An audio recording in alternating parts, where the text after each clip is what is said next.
The Power of the Loner: How Musashi Transformed Himself. What does it mean to walk alone? Not just physically, but mentally, emotionally, philosophically. In a world that constantly pushes us toward groups, communities, validation, and belonging, what happens when someone chooses solitude instead? Not as an escape, not as isolation, but as a path to mastery. Today we're talking about Miyamoto Musashi, the legendary swordsman, strategist, and philosopher who redefined what it means to be a true warrior, not just on the battlefield, but in the way he lived every single moment of his life. Musashi was not just a fighter, he was not just a man who won duels. He was a thinker, a poet, an artist, a man who understood something so deeply that most people never even come close to realizing it. True strength comes not from others, but from within. He walked the path of the loner, not because he rejected the world, but because he understood that dependence on it weakens us. And this is something we don't talk about enough. We are taught that success comes from networking, from socializing, from being part of something bigger than ourselves. And while there is truth to that, there is also a hidden danger. When we rely too much on others, on their validation, their approval, their presence, we lose something essential. We lose the ability to stand alone, to think for ourselves, to develop the kind of unshakable self-reliance that Musashi embodied.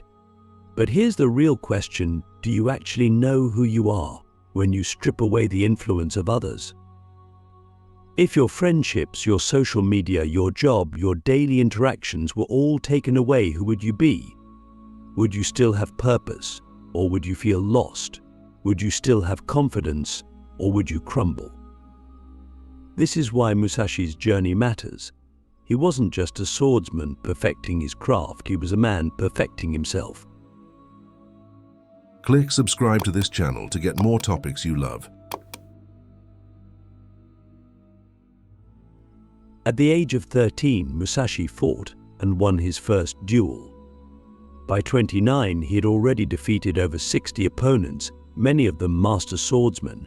But what's more important than his skill with the blade was his decision to abandon everything and walk the world alone. No master, no school, no attachments, just the pursuit of mastery, not just in combat but in mind, in discipline, in philosophy. He understood something crucial: to master anything, you must first master yourself. This is where most people fail. They want success, but they don't want solitude. They want greatness, but they don't want to walk the difficult road required to achieve it. They crave external validation, so they surround themselves with distractions, with noise, with opinions that drown out their own inner voice. Musashi rejected all of this. He didn't seek fame. He didn't seek wealth. He didn't even seek recognition. He sought only to refine himself into the sharpest weapon possible, not just in battle, but in thought, in action, in life itself. What if we applied this mindset to our own lives? What if we stopped looking for approval and started looking inward? What if, instead of waiting for the world to reward us, we became so sharp, so skilled, so disciplined that the world had no choice but to notice? This is the essence of Musashi's philosophy. To walk alone is not to be weak, it is to become unstoppable. But there's another layer to this, something even deeper. Musashi didn't just isolate himself, he transformed himself. He didn't reject society out of bitterness, he chose solitude as a tool for growth. And this is where most people misunderstand the power of being a loner. It's not about cutting yourself off from the world, it's about using solitude to sharpen yourself, to become so disciplined, so self-sufficient, so mentally strong that when you do step back into the world, you are unshakable. So ask yourself, are you afraid of being alone? Not just physically, but mentally.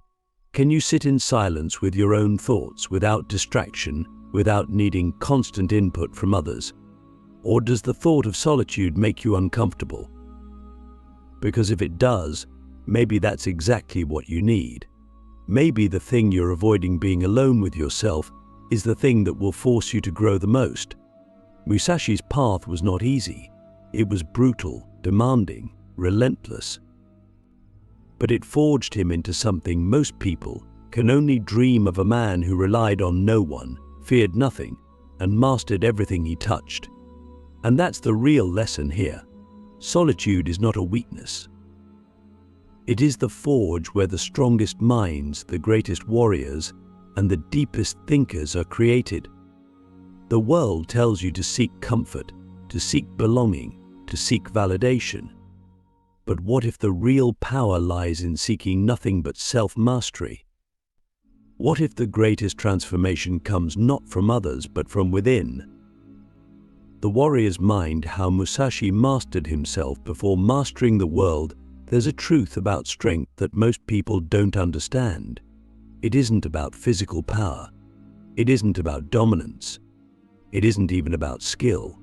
True strength, the kind that makes someone truly unstoppable, starts in the mind.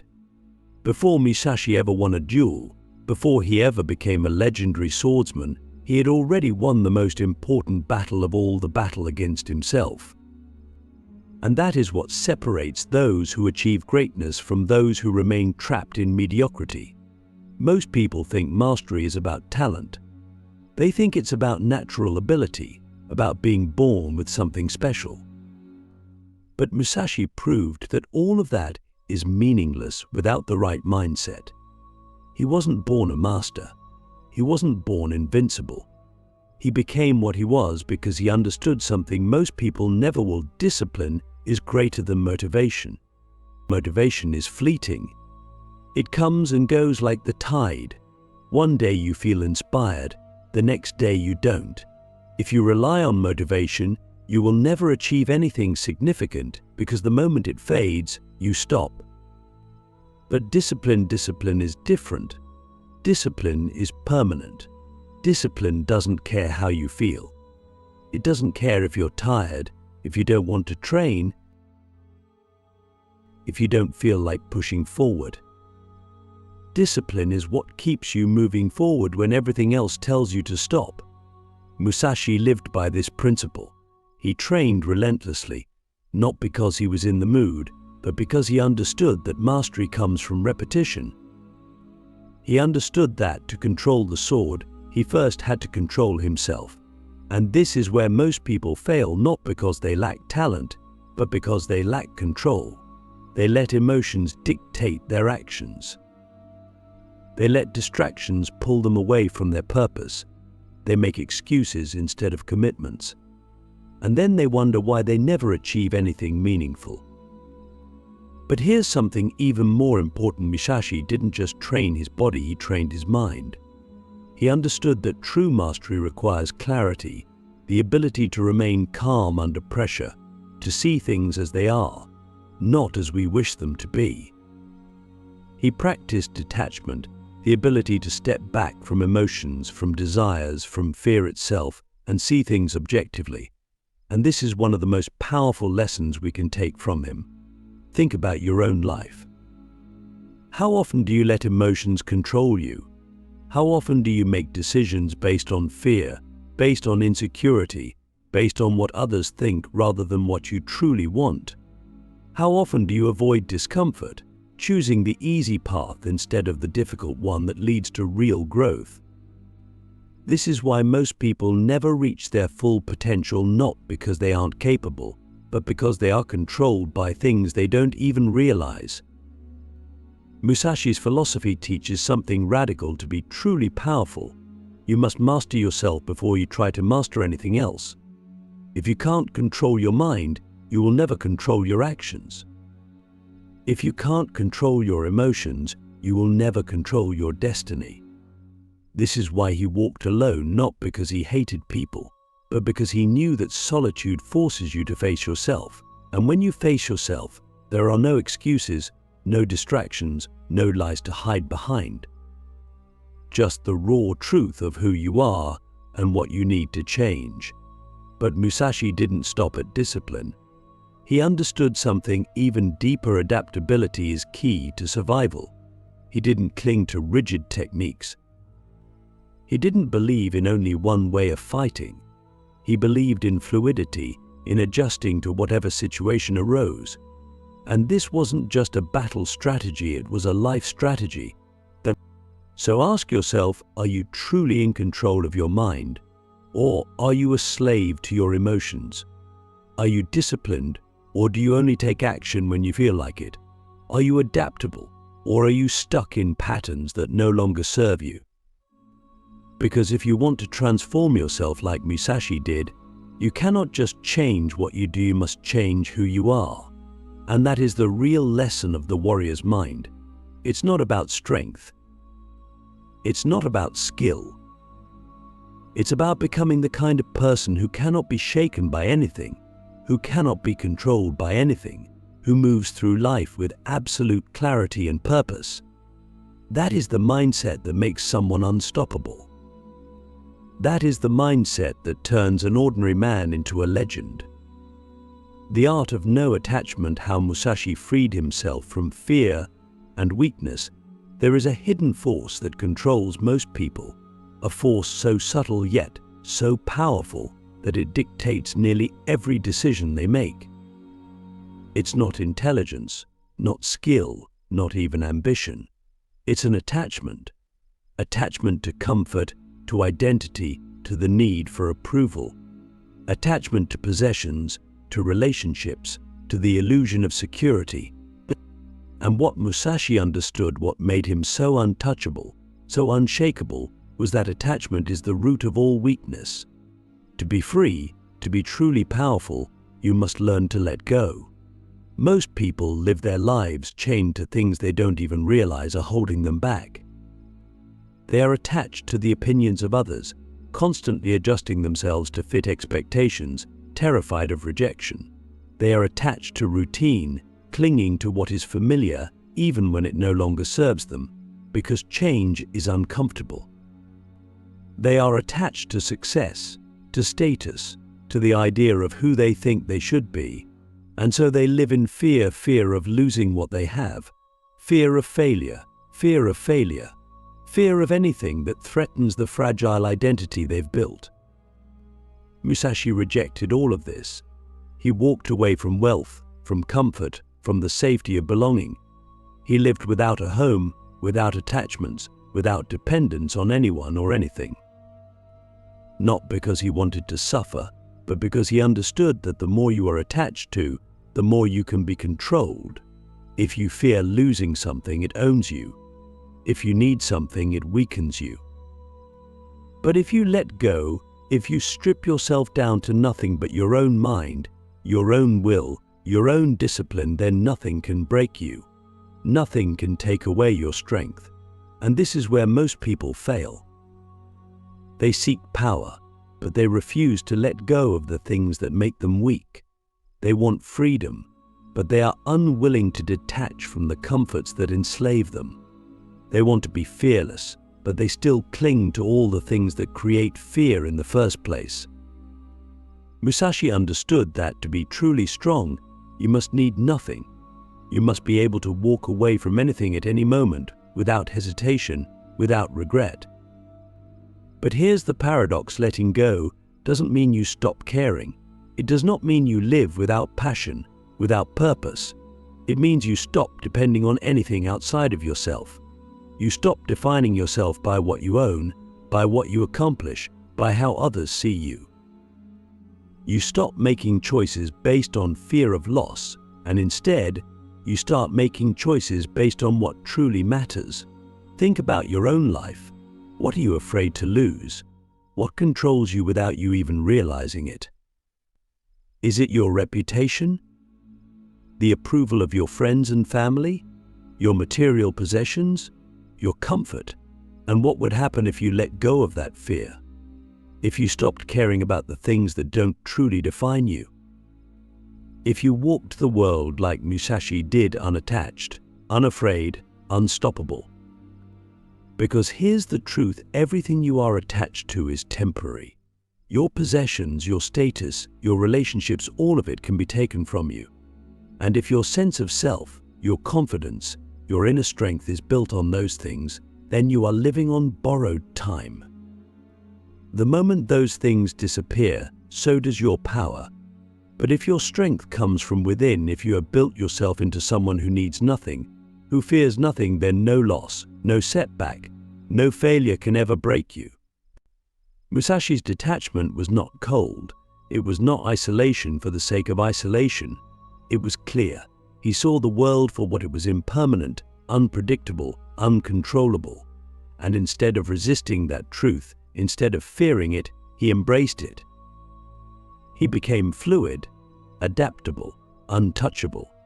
He did not fight against the current of life, he moved with it. And in doing so, he became something that few people ever achieve: completely free. So ask yourself, what would you be if you let go of everything that weakens you? If you stopped chasing validation, if you stopped fearing loss, if you stopped clinging to the things that hold you back? Would you finally be able to move through life with the clarity and purpose you've always wanted? Would you finally be able to act without hesitation, without fear, without the constant weight of attachment slowing you down? Because that is the real lesson here. Power is not in what you own. It is in what you can walk away from. Strength is not in what you hold on to. It is in what you are willing to let go of. And freedom, true, absolute freedom, comes only when you realize that you need nothing but yourself. Musashi understood this. He lived it. And that's why he was untouchable. That's why he was unstoppable. And that's why his philosophy still matters today, because in a world where everyone is clinging to something, the one who can let go is the one who will always win. The death of ego, how Musashi became invincible by surrendering himself at the core of Musashi's transformation, beyond his discipline, beyond his detachment, beyond his mastery, was the ultimate realization that set him apart from ordinary men. Ego is the greatest enemy. Not the opponent in front of you, not the circumstances around you, not even the failures and hardships you face. The real battle is always within. And the moment you conquer yourself, the moment you kill the illusions of pride, fear, and self-importance, you become untouchable. Most people are slaves to their ego without even realizing it. They live in constant defense of their false identity, their carefully constructed self-image, terrified of anything that threatens it. They fear looking weak, so they avoid challenges. They fear judgment, so they crave approval. They fear failure, so they never take risks. But Musashi understood something deeper. Ego is an illusion, and the moment you stop defending it, you become limitless. He did not duel to prove his superiority. He did not seek recognition. He did not fight for validation. He fought because it was the path to mastery, and mastery was the only thing that mattered. He did not let pride blind him, did not let arrogance make him reckless, did not let fear of defeat hold him back. He moved through life like water, free, fluid, adapting to everything, attached to nothing. And that is why he could never be defeated. Think about your own life. How many of your decisions are made not out of true intent, but out of fear of how you might be perceived? How often does your ego stop you from growing, from learning, from becoming something greater? How many opportunities have you avoided because you were afraid of failing in front of others? How many times have you clung to an identity, a belief, a false sense of self, just to feel secure? Musashi abandoned all of it. He stripped himself of everything: unnecessary possessions, attachments, pride, validation, until only the purest version of himself remained. A man ruled not by his ego, but by his purpose. A warrior who did not fear death because he had already killed the only thing that truly held him back, his false self. And this is the final lesson. To become invincible, you must surrender. Not to others, not to the world, but to the truth. You must let go of everything that is not real: your fears, your insecurities, your need for recognition. You must strip yourself down to nothing but raw discipline, raw willpower, raw intent. And when you do, you will realize that there was never anything to fear in the first place. Musashi did not seek to dominate others. He sought only to master himself, and in doing so he left behind a path that we can all follow. Not a path of violence, not a path of superiority, but a path of self-liberation. A path that leads to absolute clarity, absolute freedom, and the kind of strength that no one, not even the world itself, can ever take away.